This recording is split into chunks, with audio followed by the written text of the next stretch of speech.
The following is the 2025 Upper Cup opening round bout. Set for one fall with a 30-minute time limit. Introducing first from Kansas City, weighing in at 285 pounds, Bishop Dyer. Well, Bishop Dyer, along with Donovan Dijak, as the Skyscrapers have certainly already changed the scene of the MLW Tag Team Division. They stand tall and on top thanks to St. Laurent. But Bishop Dyer could be the 2025 Opera Cup champion as well. One of three incredible first-round matches we'll see tonight at Blood and Thunder. Rejoined now by Filthy Tom Lawler. Mr. Lawler, I know you've held that Opera Cup before, and it must be strange for you to look at St. Laurent guiding a new charge into this tonight while you're up here on commentary injured, unfortunately. It's strange for me, I'll be honest. I've become accustomed to it at this point.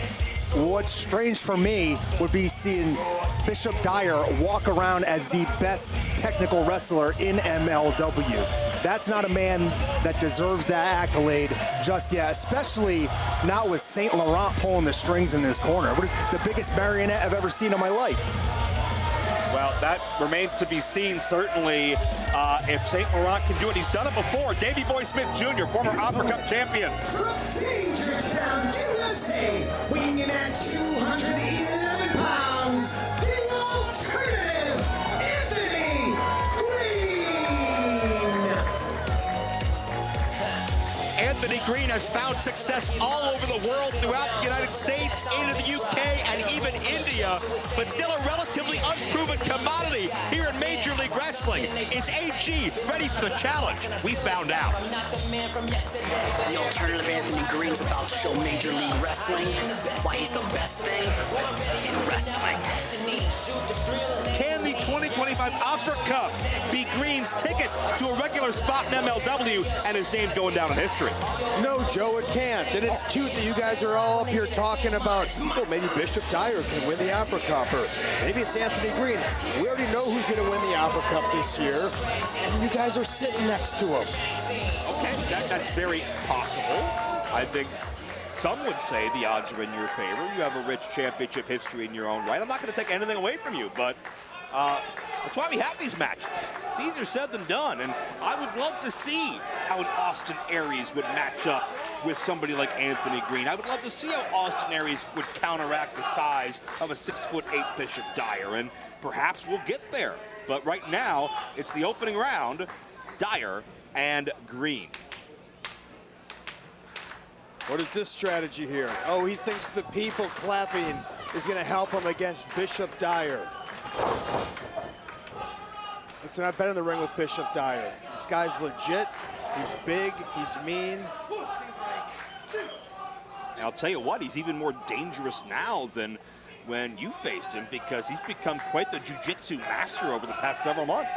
Well, and he's hungry now again, right? Like, he's hungry. He's got something to prove. Joe, can we use that word master a little bit, you know? Okay, well, I mean, less liberally there. He was IBJJF Pan champion in the Master 3 Ultra Heavyweight and Absolute Purple Belt divisions. I got to give him credit for that. So I'm going to give him credit. Yeah. Great athlete. He's picked up jiu-jitsu quickly. He has a great boxing background as well. Oh, not to mention the MLW Tag Team Championships. Not to mention the guidance of St. Laurent, which, say what you want, obviously he's a smart promoter. He's an evil genius. He's guided a lot of people to Opera Cup success, title success. Look out! Bishop was looking to take Greene down, but could not pull it off. Was looking for, I believe, that deep six. Yeah, it was really impressive by Greene there, just kind of using momentum and using that low leverage to be able to get Bishop Dyer to almost take himself over into that. Oh, Joe mentioned Anthony Greene is a student of the game. Yeah. You know, he's no doubt scouted the offense of Bishop Dyer, and he's ready for it. Well, Dyer sends Greene into the corner, tip up. Greene's the quicker, the smaller of the two. We'll see if he can use that to his advantage. Nice step up into the Tijeras. So far, so good.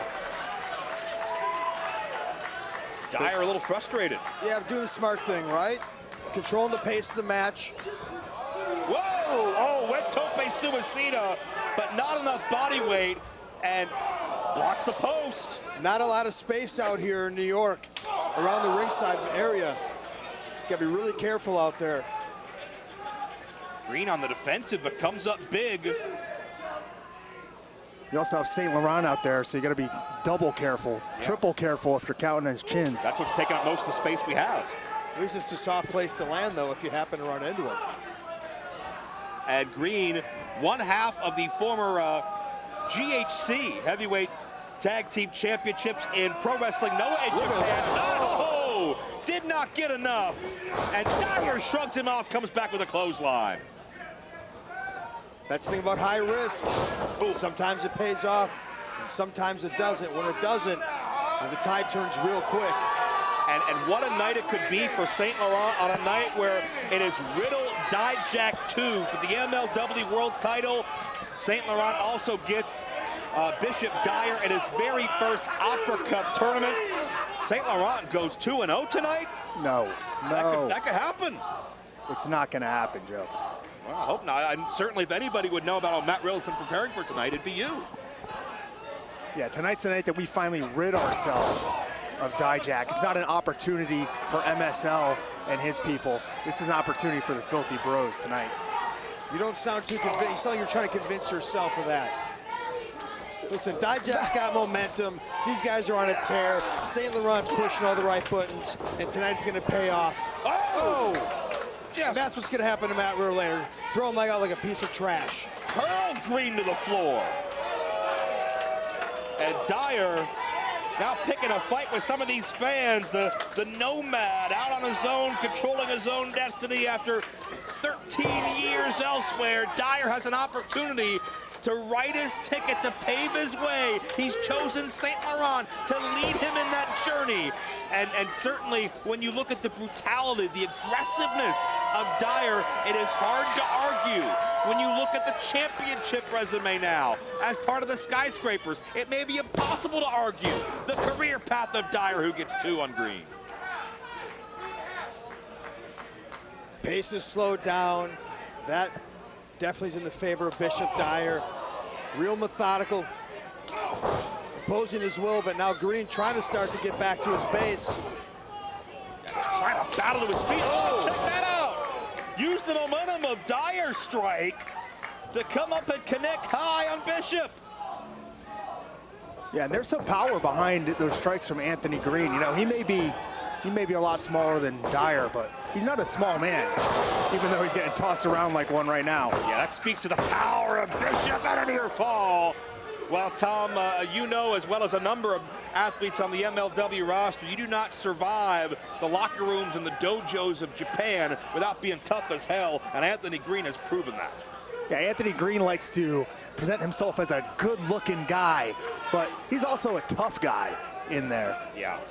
Well, he calls himself the new school wrestler with the old school feel.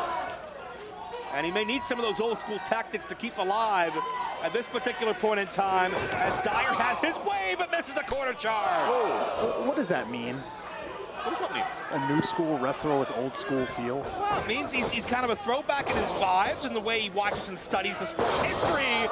But man, he can turn up the volume and bring it into present day in 2025, and that's what he's bringing to Dyer. See if he can string together some offense here, because I don't know if there's one move in his arsenal that's going to put Bishop Dyer away. He's got to string together an attack right here.